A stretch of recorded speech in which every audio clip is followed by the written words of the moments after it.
Welcome to the Prado Museum. We're here for our weekly sessions in English. Thank you so much to our donors for making sessions like this possible. I hope you have a chance to check us out. We are the American Friends of the Prado Museum, as well as our sister organization, Fundación Amigos del Museo del Prado.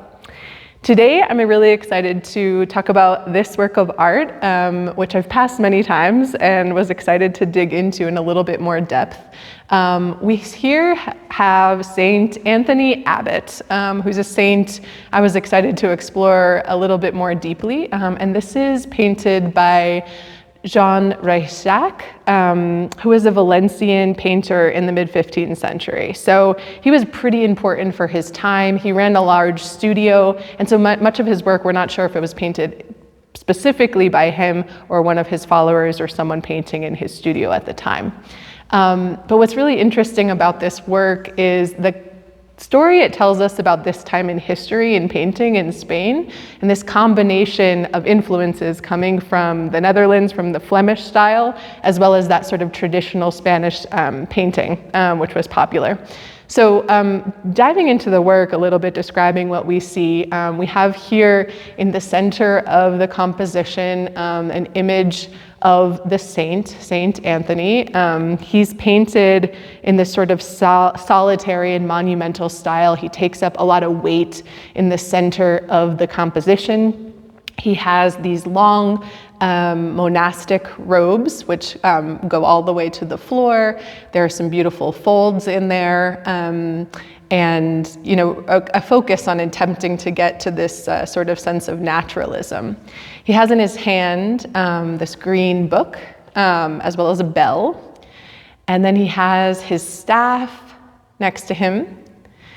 And behind him we have a pig sneaking out, kind of hooking around him.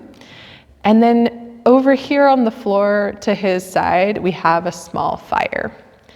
Now looking at all of these symbols individually, we might think, what story is happening here? What do these all represent? But they all have a meaning and a specific connection to the story of this saint. But before we dive into that story, I want to mention some of the other interesting components of it. First of all, the perspective that's created by this tile floor is something that definitely draws your eye. We have the artist really attempting to tell us a story and really create a natural sense of space, really capture it in reality. But in the background, we have this sort of flat golden treatment. This is tempera painted on panel. And if you really dive in, you can see that the artist has gone into a ton of detail, creating texture in this sort of floral design, which is covering the back panel and is really beautiful when you really dive in. So it's made little points in the actual paint, but then we also have these sort of red lines behind him. And then his halo is really incredible, just filled with these sort of floral designs. Now, thinking about Saint Anthony for a second, who was he? He was a man in Egypt between 250 to 350 AD. And he decided after reading a passage of the Bible to interpret it literally, and he gave away all of his earthly possessions. He moved into the Egyptian desert, and he lived kind of a solitary and religious life, really spending his time alone, thinking about God, and he became very popular. So he had people kind of following him, creating communities around him. And so in many ways, in the Christian tradition, he was one of the first monastic practitioners creating a practice of sort of being solitary and away from society in an act of faith.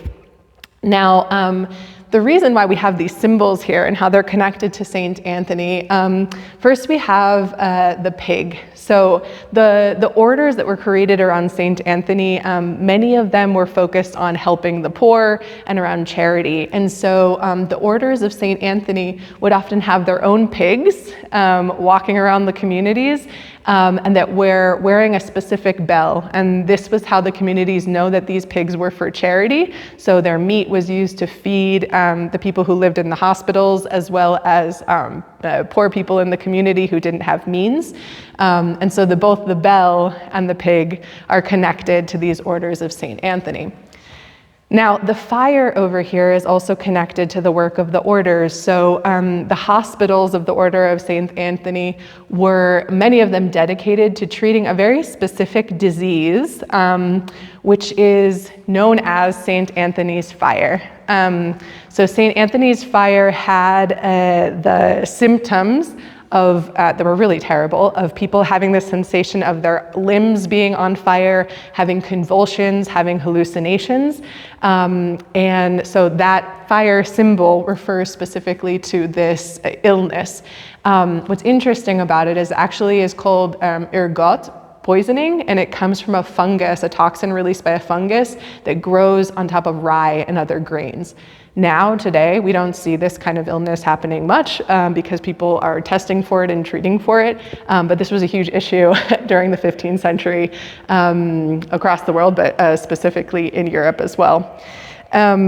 So wanting to also talk a little bit about the style that we see here that Reixach is painting in. So thinking about what's happening and where we are in time and space, this is the 15th century. What's going on in Spain at the time, this is before Spain was united as we know it today. So Valencia was controlled by the Kingdom of Aragon, which was expanded all into Europe, or all into Italy as well.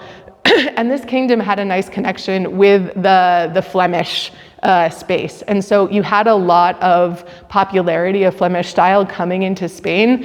And we see that depicted in this image specifically. So this interest in really treating the figure with as much realism as possible. At this time, the Flemish painters were using oil paints. They were putting layers in order to create color. And so Reixach is trying to emulate that here. We can see this in the way that he treats the face, in the way that he treats the robes. But there's elements of this painting that are really connected to a more traditional Spanish style, which is really focused on, being designed for contemplation and for devotion.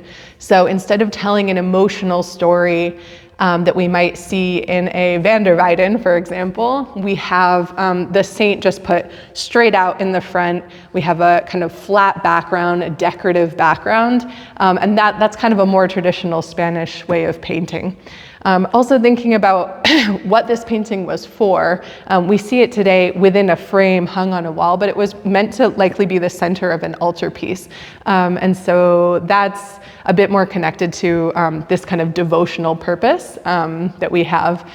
In comparison, you can see in this space we have other altarpieces that give you an idea how it would have taken up space in order to think about Saint Anthony. Thank you so much for joining me today for this session in English. We look forward to seeing you next week.